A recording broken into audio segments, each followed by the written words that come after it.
Hola, mi nombre es Claudia Ramírez Rentería, soy endocrinóloga del Centro Médico Nacional Siglo XXI del IMSS.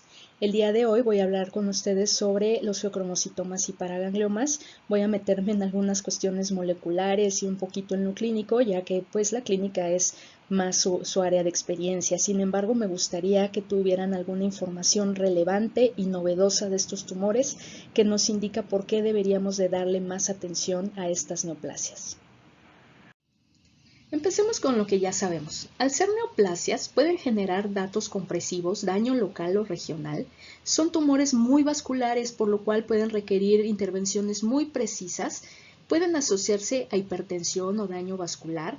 Requieren algunos de ellos también radioterapia y se siguen considerando raros. Los feocromocitomas se llaman así debido al exceso de catecolaminas que tiñe a los tumores, y esto es algo característico también de los paragangliomas. Ahora les voy a hacer algunas preguntas. ¿Sabían ustedes que estos tumores se consideran neoplasias neuroendocrinas? Para nosotros como endocrinólogos las conocemos generalmente como paragangliomas. Se diagnostican muchos de ellos en etapa productiva o reproductiva, por lo cual deben de ser mucho más considerados. ¿También sabían ustedes que el 35% de ellos pueden tener causas hereditarias, aunque el paciente sea el primer caso reconocido? Y también que más del 50% de ellos pueden llegar a tener complicaciones durante la cirugía, aun cuando ésta se haga de la manera más adecuada y con el mejor personal disponible. ¿También sabían ustedes que pueden asociarse a otros tumores o neoplasias endocrinas y no endocrinas en algunos síndromes conocidos y otros más nuevos?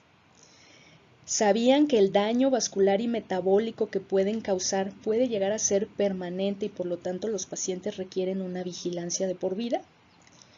¿Sabían también ustedes que la mayor parte de ellas no está relacionada a un cuadro clásico de hipertensión severa y de crisis hipertensivas? Y lo más importante, saber que la mayor parte de ellos no tienen un médico tratante fijo ni un seguimiento adecuado, precisamente por lo difícil que ha sido recolectar información de estos tumores. Recordando que los ganglios del sistema nervioso autónomo son diferentes a aquellos otros ganglios espinales, y por lo tanto su comportamiento va a ser un poco diferente al de otros ganglios y por lo tanto pueden producir tumores también distintos. Y el ganglio o glomus que conocemos frecuentemente es un órgano complejo en donde tenemos las células cromafines o las células del glomus en sí. Sin embargo, también podemos tener células madre, tenemos algunas conexiones neuronales y tenemos a la producción de algunos péptidos importantes que desde el punto de vista endocrino conocemos como hormonas. Sin embargo, no se trata nada más de células hormonales o no hormonales o vasculares y no vasculares, sino de todo un complejo de células diferentes que si una de ellas genera un tumor y no está bien regulada, vamos a tener un problema con todas. En esta sesión entonces vamos a hablar de algunos puntos en especial, ya que no podremos cubrir absolutamente todo lo que se ha escrito recientemente de estos casos. Sin embargo, me interesa mucho que conozcan esta nueva clasificación de los feocromocitomas y paraganglioma, en la que actualmente nosotros reconocemos a una neoplasia en cualquier sitio como paraganglioma, y que los feocromocitomas tendrían que llamarse ahora paragangliomas suprarrenales o paragangliomas intraadrenales. Aquí les presento información que se recolectó entre el 2018 y el 2020 entre su instituto y el Centro Médico Nacional de los casos que pudimos recolectar, y encontramos a 278 pacientes, muchos más de los que nosotros suponíamos que íbamos a encontrar. Y en esta muy buena representación de lo que sucede en dos centros de referencia para varios estados del país, encontramos que la mayor parte de los tumores se localizan en cabeza y cuello, y son tumores que normalmente se reconocen como glomus carotídeo, glomus yugular, glomus timpánico, aunque no siempre se les pone el nombre de paraganglioma. En el caso de tórax y abdomen tenemos una frecuencia mucho menor, y el cuadro clásico del feocromocitoma en la suprarrenal representa una frecuencia muy baja de todos estos tumores, es decir, hay muchos más paragangliomas que feocromocitomas. ¿Por qué fue que encontramos tantos tumores? Bueno, pues porque incluimos en nuestra búsqueda todos los nombres previos con los que se conocían a estos tumores, que se siguen utilizando en la mayor parte de los textos médicos. Sin embargo, pues la intención es que se vaya todo registrando hacia el dato de paraganglioma, pero incluimos todos estos nombres, algunos de los cuales pues tampoco son tan frecuentes como peritelioma, endotelioma, fibroangioma, y que eso nos permitió a nosotros detectar a una gran cantidad de casos que podrían agruparse dentro de este grupo y que se estaban viendo de manera diferencial.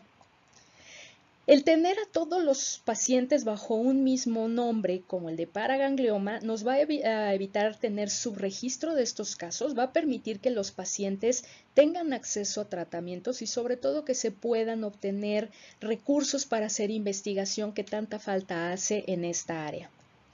Pero ¿hay una justificación biológica o clínica real para agruparlos?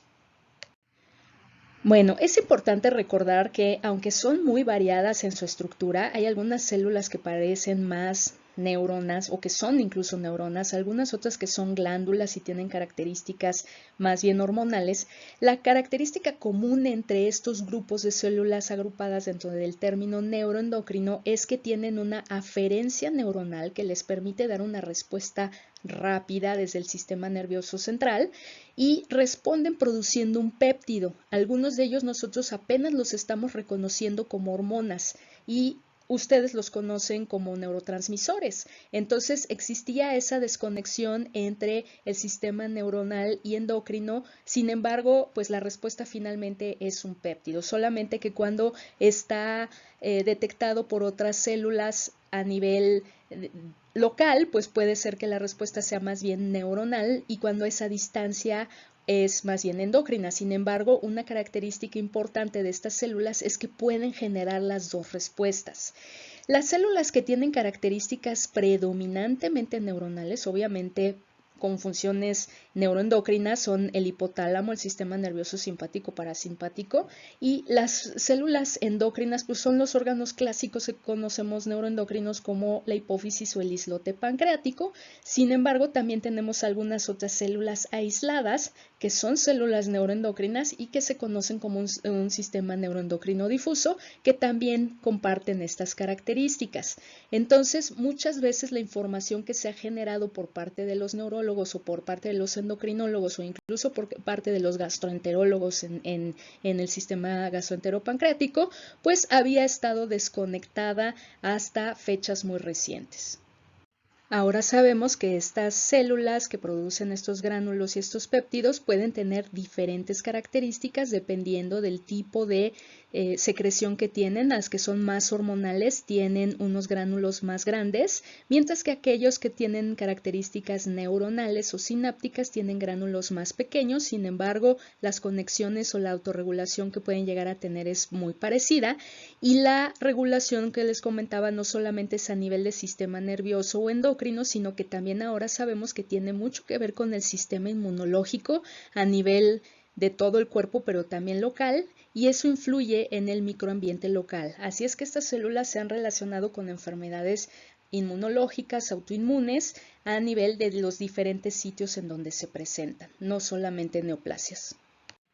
La clasificación llamada universal es para las neoplasias neuroendocrinas, incluyendo los paragangliomas. Incluye esta palabra neoplasia, en la cual se incluye a todos los tumores, aun cuando solamente tenemos evidencia bioquímica o de imagen y todavía no tenemos patología. Eso nos permite entonces empezar a actuar en los casos de los pacientes antes de necesitar una cirugía o una biopsia, porque no siempre podemos acceder inmediatamente a estos tumores. Una vez que tenemos un reporte de patología, podemos clasificarlo como un tumor cuando están bien diferenciados o como un carcinoma cuando están poco diferenciados. Los tumores, aún estando bien diferenciados, pueden clasificarse en diversos grados, y aún el grado 1 puede llegar a dar metástasis. Entonces esto es algo que siempre confunde a las personas que tratan estas neoplasias, porque nunca sabe si es benigno o maligno. Entonces por eso estamos buscando otras maneras de decidir si este caso se va a comportar de manera agresiva o no, ya que el tumor o el carcinoma pueden tener ese potencial maligno. Hablemos ahora de que una tercera parte de estos tumores pueden ser hereditarios.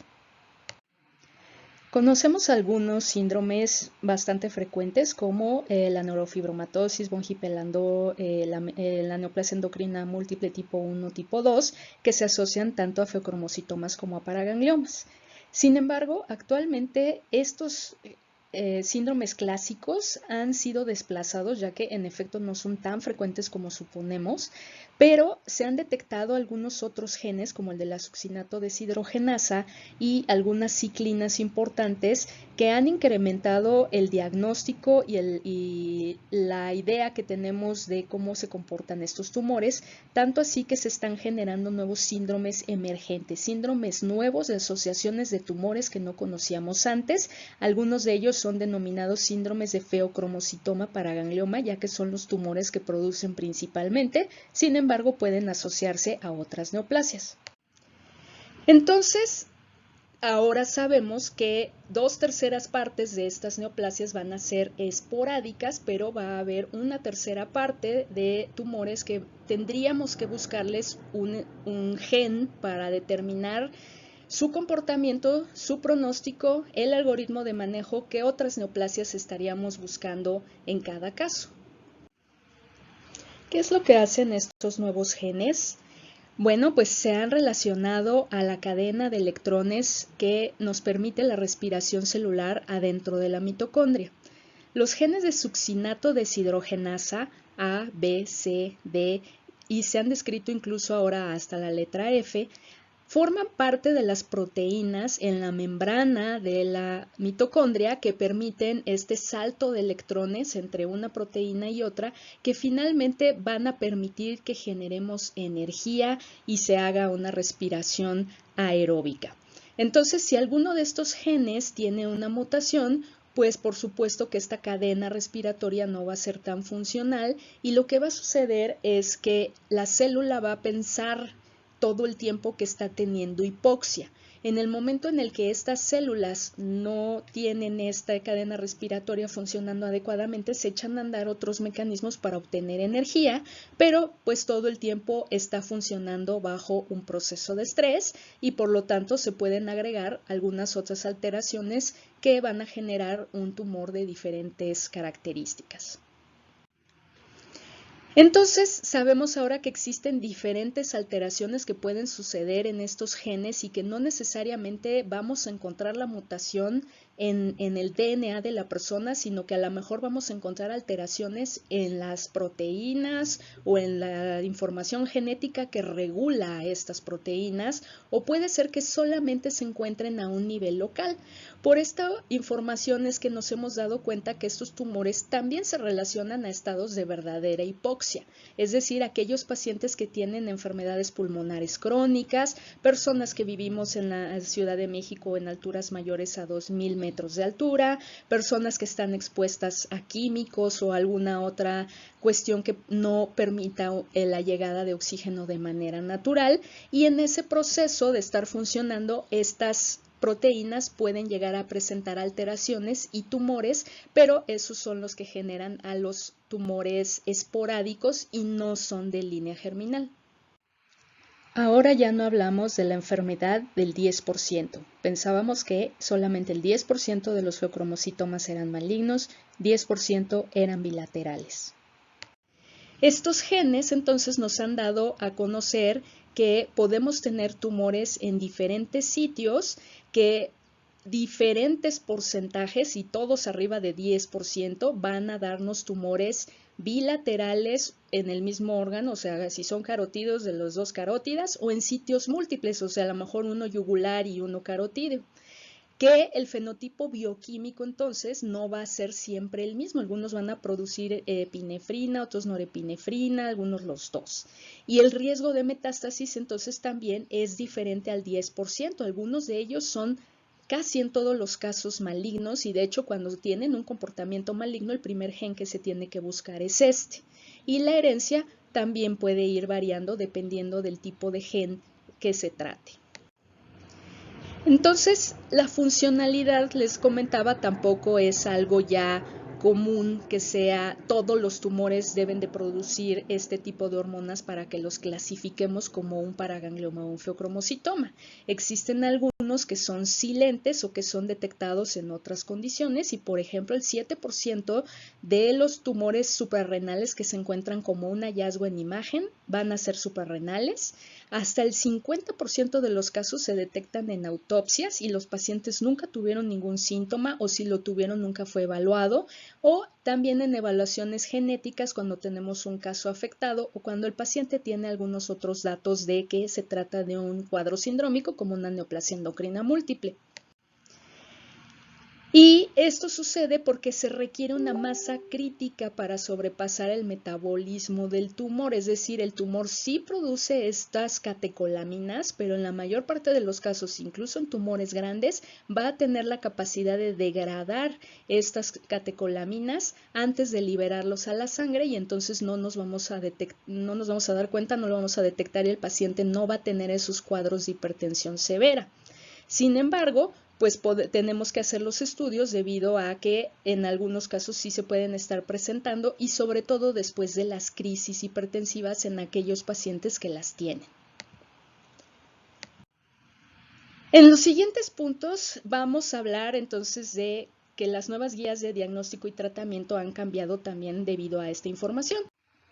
Entonces, esta diapositiva es un algoritmo, está un poco cargada, vamos a irlo comentando poco a poco. Lo importante aquí es que el estudio de cualquier caso puede empezar en cualquiera de los puntos que hemos mencionado previamente, pero se tiene que completar lo demás para poder seguir al siguiente paso. Es decir, si me encuentro un tumor de manera incidental, pero la historia clínica se hizo hace 25 años, se tendría que completar debido a que puede haber algunas otras personas que tengan en la familia o hayan tenido algún tumor o algún dato relevante para el caso, o completar el estudio bioquímico y demás. Eso antes de pasar al paso siguiente, que sería decidir si el paciente vale la pena referirlo a una consejería genética o no. La consejería genética, entonces, idealmente, pues nos gustaría hacerle los estudios a todo el mundo. Sin embargo, existen personas que no quieren saber si tienen un gen alterado y eso en Estados Unidos o en algunos países de Europa también está muy regulado debido a que se les pueden negar seguros de gastos médicos o demás por tener estas alteraciones. Entonces hay personas que rehúsan tener esta información. Sin embargo, es conveniente tenerla en aquellos casos en donde se considera que es hereditario debido a que el algoritmo se divide precisamente ahí. Independientemente de que tenga una referencia o no a consejería genética, que consideremos que es un caso esporádico, entonces tendremos que clasificar al paciente antes de tratarlo, estadificarlo. Eso quiere decir solamente tenemos un tumor, tenemos tumores en sitios múltiples independientes y que ambos pueden ser benignos o en algunos casos que pueden tener un comportamiento maligno. Entonces, en ese caso del comportamiento maligno también es importante debido a que los pacientes pueden ser tratados con cirugía desmasificadora incluso teniendo metástasis avanzadas, algo que no sucede en muchas otras neoplasias. Sin embargo, los pacientes con neoplasias neuroendocrinas, y por eso es que también se clasifican ya en este grupo, pueden vivir alrededor de 5 años o más, incluso en estas etapas, así es que se les ofrecen alternativas que permitan prolongar su calidad de vida y su sobrevida. Entonces, en aquellos casos en los que solamente se encuentra un tumor solitario, se realiza la cirugía, se estadifica también con el reporte de patología, algo que también nosotros encontramos en nuestro estudio, que muchas veces no se pide el reporte final de patología precisamente para ver las mitosis o la invasión, algo que es importante para determinar cómo se va a hacer el seguimiento del paciente. Y existe la posibilidad de que algunos de estos tumores no sean operados. En el caso de los pacientes que sí tienen un problema genético, entonces esta búsqueda también se extiende hacia otras neoplasias o algunas otras enfermedades y comorbilidades asociadas, ya que pueden tener diabetes, hipertensión, dislipidemia, cardiopatía o incluso enfermedades vasculares cerebrales que no han sido diagnosticadas previamente. Este algoritmo es muy bonito porque incluye pues todo, cuestiones genéticas, esporádicas y manejo multidisciplinario. Sin embargo, siguen existiendo guías específicas para cada especialidad. Los endocrinólogos solamente consideran todavía hacer estudios bioquímicos en las guías endocrinológicas, aquellos que tienen cuadros clásicos de exceso de catecolaminas o han tenido respuestas adversas, por ejemplo, a los betabloqueadores, hipertensión secundaria de difícil control, cuando encontramos el tumor en la suprarrenal, cuando han tenido otro tumor parecido o tienen un diagnóstico genético o cuando son parte, por ejemplo, de una neoplasia endocrina múltiple. Entonces, básicamente se tiene que tener primero el tumor y luego buscar la evidencia bioquímica. Sin embargo, algo que no se considera en estas guías de endocrinología es que la dopamina, que también es una catecolamina y que se produce con mayor frecuencia en los tumores de cabeza y cuello, pueden causar cuadros de hipotensión severa, síncope e hipertensión que se denomina lábila. Estos son los pacientes que les das un losartán y se van a 50-40 de TA.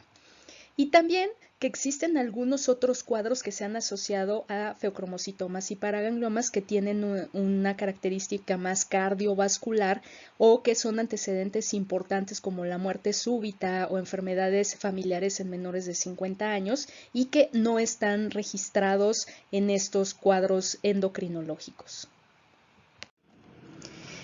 Pero los endocrinólogos obviamente no somos las únicas personas que evaluamos a estos tumores, sino que existen guías también de oncología, de genética, de otros expertos, entonces por eso es que también nos interesa tener una sola clasificación para poder también llegar a una sola guía multidisciplinaria de abordaje y tratamiento.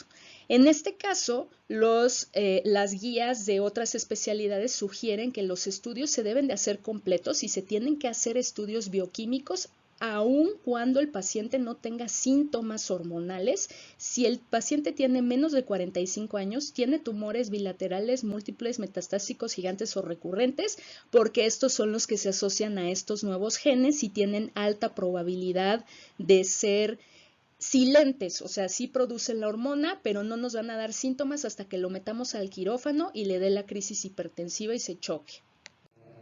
La información que se ha generado hasta el momento entonces nos ha permitido hacer algunos grupos específicos de pacientes. En este caso yo me enfocaría más a los de cabeza y cuello, que son los que ustedes tienen también en su hospital y que son los más frecuentes en el mío, que sería tratar de buscar los datos clínicos que nos orienten a la necesidad de evaluar genéticamente a los pacientes que pudieran cumplir con las características de alteraciones de estos tumores, que en general son pacientes jóvenes con tumores grandes, funcionantes o multicéntricos. Para concluir, me gustaría pedirles que dejáramos de ver a estos tumores, a los feocromocitomas y paragangliomas, como una entidad rara que no nos va a pasar, que no vamos a ver, que no nos interesa, ya que son ustedes mismos los que los han visto, tanto en su institución como en la mía. Los datos que obtuvimos sobre los paragangliomas de manera inicial nos indican que la mayor parte de los pacientes los han visto otros servicios diferentes a endocrinología y solamente en algunos casos se nos involucra cuando hay algún síntoma importante. También les pediría, siempre que sea posible, tratar de buscar a su endocrinólogo de confianza y comentarles el caso para ver si por lo menos son candidatos a algún estudio especial antes de, ya que esto va a favorecer los desenlaces que ustedes tengan y va a abrir un poco también la perspectiva respecto a lo que se le puede ofrecer al paciente a corto y largo plazo y la vigilancia de las comorbilidades que puedan llegar a tener, tanto en cuestiones vasculares como metabólicas como hormonales. Les agradezco mucho la invitación. Buenas tardes.